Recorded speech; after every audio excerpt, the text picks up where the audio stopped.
आज प्रधानमंत्री नरेंद्र मोदी बेंगलुरु में थे। नरेंद्र मोदी ने अग्निपथ योजना का नाम नहीं लिया, लेकिन यह कहा कि हर रिफॉर्म शुरुआत में अप्रिय लग सकता है, समय के साथ आगे लाभ मिलता है। अभी अग्निपथ पर भी यही स्थिति है।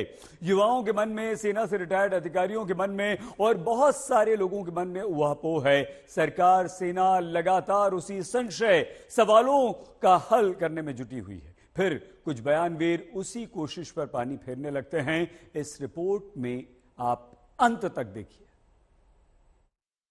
बीते 8 सालों में देश को इस रास्ते पर तेजी से बढ़ने का रास्ता भी आसान नहीं था, सुविधा का नहीं था।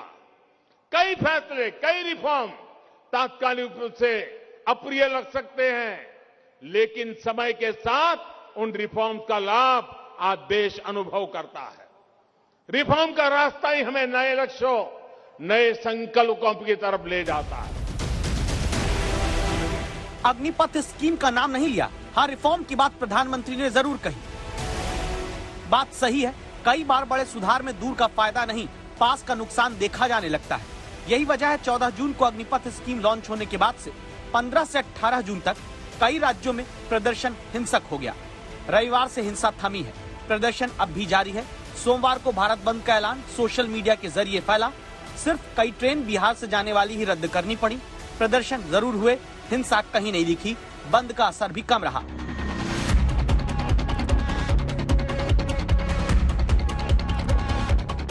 विरोध अब भी युवाओं का है, जिनके सीने में देश सेवा की आग हमेशा से धधकती रही, जो सड़कों पर उतरने से पहले अपने पैरों से हजारों किलोमीटर की दौड़ से सड़कें नाप चुके, जो अपने सीने पर देश के लिए गोली खाने के जज्बे से कभी टस से मस नहीं हुए। बस सपना यही देखा, नौकरी सेना की मिले, जब मिले स्थायी मिले। कि देश को जा रहे हैं जी, देश को ना जाएंगे तो और किसको जाएंगे। क्या नाम है, 4 साल में किसी पैसा जुगाड़ ना हुआ, पैसा ना हुआ। हमारा बाप गरीब आदमी है, किसान आदमी है, पैसा ना हुआ, कौन देगा किताने को। 4 लाख रुपए वो देंगे महीना के, 2 लाख रुपए का तो हम काजू बादाम किस फीसद न खा गए वहां जगह। खाने की बात ऐसी है, अगर 4 लाख में हम ये सब करना चाहते हैं, परमानेंट जॉब दो, देश के हित में हम मरने को तैयार जा रहे हैं, हर चीज करने को तैयार जा रहे हैं। अब 4 साल की थोड़ी ना जा रहे, 4 साल की जॉब चाहिए तो अपने कहीं बेरा उसमें 10 ड्यूटी कर लेते जी हम। सेना और सरकार भरोसा देती है, 4 साल बाद रोजगार के तमाम बड़े अवसर इन युवाओं के पास होंगे। तब असदुद्दीन ओवैसी उन दावों पर सवाल उठाते हैं कि 4 साल काम करो और 4 साल के बाद तुमको निकाल दिया जाएगा। देश के प्रधानमंत्री, ये युवा जो फौज में जाते हैं वो इसलिए जाते हैं कि देश की सेवा करें। ये फौज में जो जाता है नौजवान, वो अपने लिए एक बाइज़ इज्जत समझता है, अपने लिए एक ऑनरेबल चीज उसको समझता है।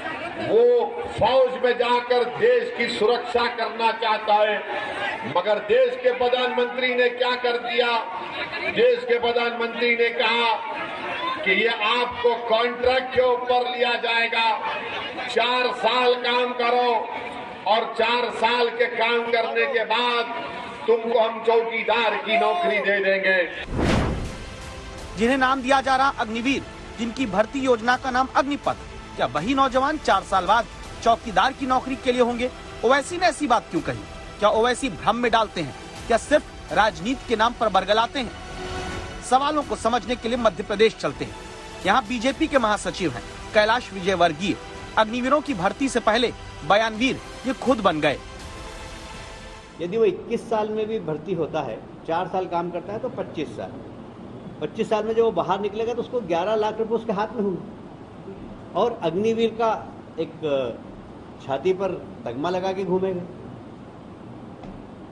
किसी भी, मुझे अगर इस ऑफिस में, बीजेपी के ऑफिस में सिक्योरिटी रखना है तो मैं अग्निवीर को प्राथमिकता दूंगा। जिन्हें सेना सरकार कहती है कि 4 साल बाद मल्टीनेशनल कंपनी से लेकर केंद्रीय अर्धसैनिक बल और राज्य पुलिस में मौके मिलेंगे, उन्हें ही कैलाश विजयवर्गीय किस आधार पर बीजेपी दफ्तर में चौकीदारी में प्राथमिकता की बात कहते हैं? ये सवाल केंद्रीय मंत्री और पूर्व सेना प्रमुख जनरल वीके सिंह से पूछा गया।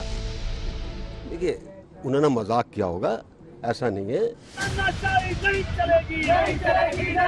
क्या वाकई ये मुद्दा ऐसा है जहां मजाक किया जाए? जब देश में युवाओं में आक्रोश हो, कानून और शांति व्यवस्था पर चुनौती हो, तब क्या मजाक एक जिम्मेदार नेता को करना चाहिए।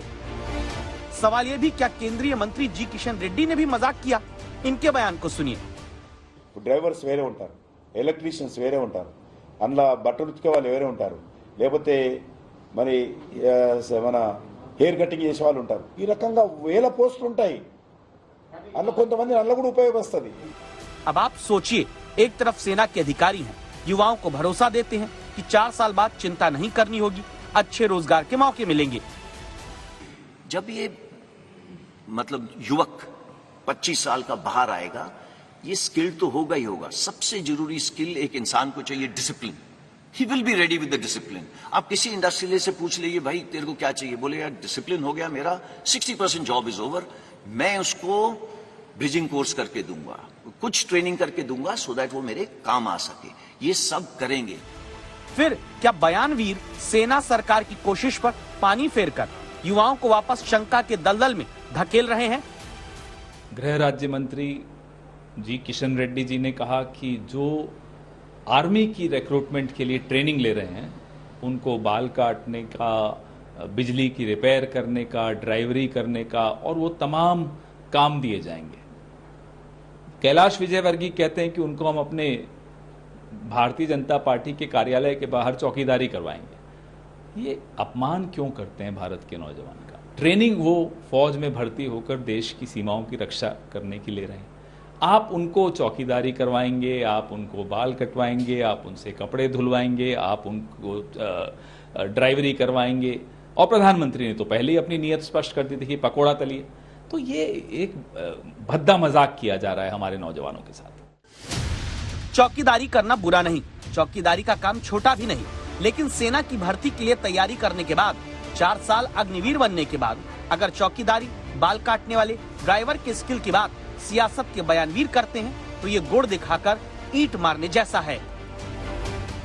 हम अच्छे हैं, चलो मान लो हम अच्छे हैं इस फील्ड में, और भाई जो भर्ती होंगे उनका क्या, वे बेरोजगार रहेंगे, फिर चौकीदारी करेंगे यहाँ पे आके।